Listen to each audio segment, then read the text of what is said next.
Belum lama ini Daniel Mananta membuat pernyataan yang cukup menuai kontroversi lantaran dirinya menyetujui hal yang didiskusikannya dengan Ustaz Abdul Somad UAS mengenai ada jin di patung yang disembah manusia. Ini mungkin sebuah kejutan kali, ternyata gue juga setuju sama UAS soal ini. Bahwa, kalau gue mungkin sebutnya ada uncelean spirit, oke, di patung. Ketika patung yang dibuat manusia disembah, kata Daniel dalam video yang diunggahnya di Instagram, yang dikutip Viva pada Kamis, tanggal 17 November tahun 2022. Karena pembahasannya cukup sensitif, Daniel Mananta pun meminta agar para pengikut Yesus untuk merujuk pada Alkitab Yesaya 44 terlebih dahulu sebelum menanggapi hal yang dibahasnya. Pernyataan tersebut pun membuat seorang YouTuber Romondeso turut menanggapi pernyataan Daniel Mananta yang menyebut bahwa ada roh jahat atau jin di dalam patung yang disembah manusia. Romo yang merupakan penganut Katolik, mengutarakan pendapatnya untuk menanggapi pernyataan Daniel Mananta. Berikut tanggapan Romondeso terkait dengan ada jin dalam patung yang disembah manusia, dalam hal ini adalah patung salib. Coba kita bertanya, adakah agama yang melucuti dirinya sebulat-bulatnya dari atribut-atribut simbolis tentang Allah tentang imannya? Adakah agama yang menetapkan penganutnya untuk beriman melulu dengan imajinasi tanpa perlu dimanifestasikan dalam simbol-simbol tertentu, tanpa perlu ada aktivitas-aktivitas tertentu, ada hukum-hukum tertentu, ada bahasa khusus, ada gerak dan pola-pola khusus? Rasanya sulit dibayangkan beriman yang seperti itu, ujar Romo. Maka sebenarnya bagi saya jangan terlalu mudah menuduh dan berasumsi dan menyebut sesuatu sebagai praktek penyembahan berhala hanya ketika melihat adanya seni patung, seni lukis di dalam sebuah agama, sambungnya. Romo pun mendefinisikan apa arti dari berhala sebelum menjelaskan lebih jauh mengenai pendapatnya soal patung yang disembah manusia dan manusia yang disebut sebagai penyembah berhala. Jika didefinisikan kita akan berkata berhala itu berarti mentuhankan yang bukan Tuhan, menyebutnya seolah-olah Tuhan padahal bukan, menciptakan Tuhan dari benda-benda ciptaan Tuhan, kata Romo. Sejauh saya mencermati, tidak pernah ada pernyataan dari Gereja Katolik yang berkaitan dengan perusakan patung, pembakaran gereja sebagai penghinaan dan perusakan terhadap Allahnya orang Katolik. Tidak pernah muncul pernyataan dari otoritas Gereja Katolik menyatakan bahwa Allah kami dirusak, Allah kami dihancurkan, Tuhan kami dilempar, Tuhan kami diinjak, tidak pernah, katanya lagi. Hal itu menurutnya karena dengan merusak atribut-atribut yang dijadikan sebagai simbol keagamaan bukan berarti merusak Tuhan mereka.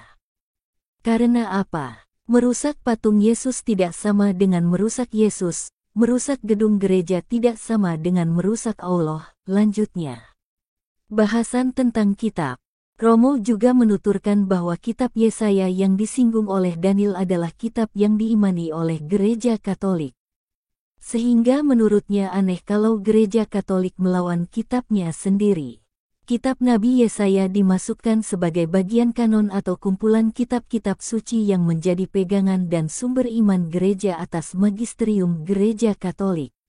Dengan begitu agak aneh rasanya kalau gereja menghidupi sesuatu yang pada dirinya sendiri dilarang oleh kitab yang dijadikannya sebagai sumber iman. Maksudnya, aneh rasanya kalau Gereja Katolik melawan kitabnya sendiri, jelas Romo. Dijelaskan oleh Romo bahwa yang dimaksud dalam kitab Nabi Yesaya adalah kecaman terhadap para penyembah patung, orang-orang yang mentuhankan patung, orang-orang yang menjadikan kayu, besi, batu yang diukirnya sebagai objek sesembahan. Yesaya hendak menyatakan bahwa umat Israel memiliki Yahweh, sudah dimiliki Yahweh oleh Allah yang esa, jangan menciptakan lagi Tuhan sendiri-sendiri.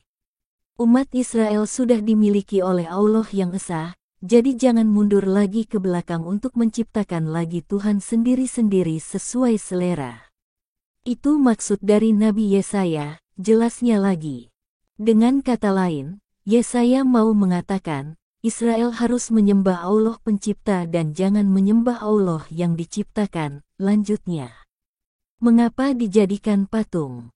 Romo juga menjelaskan tentang adanya kemungkinan mengenai pertanyaan lalu mengapa membuat patung jika yang diimani adalah Tuhan. Menurutnya, patung salib dibuat karena bentuk kecintaannya terhadap Yesus, tapi bukan patung tersebut diartikan sebagai Yesus. Orang yang punya cinta dia akan kreatif. Orang yang mencintai dia akan kreatif menciptakan ekspresi cinta itu dan memanifestasikannya dalam bentuk tindakan, bahasa atau benda-benda tertentu, terangnya. Dia membuat patung karena dia mencintai Yesus, bukan patung itu adalah Yesus. Singgung Daniel Mananta dengan UAS.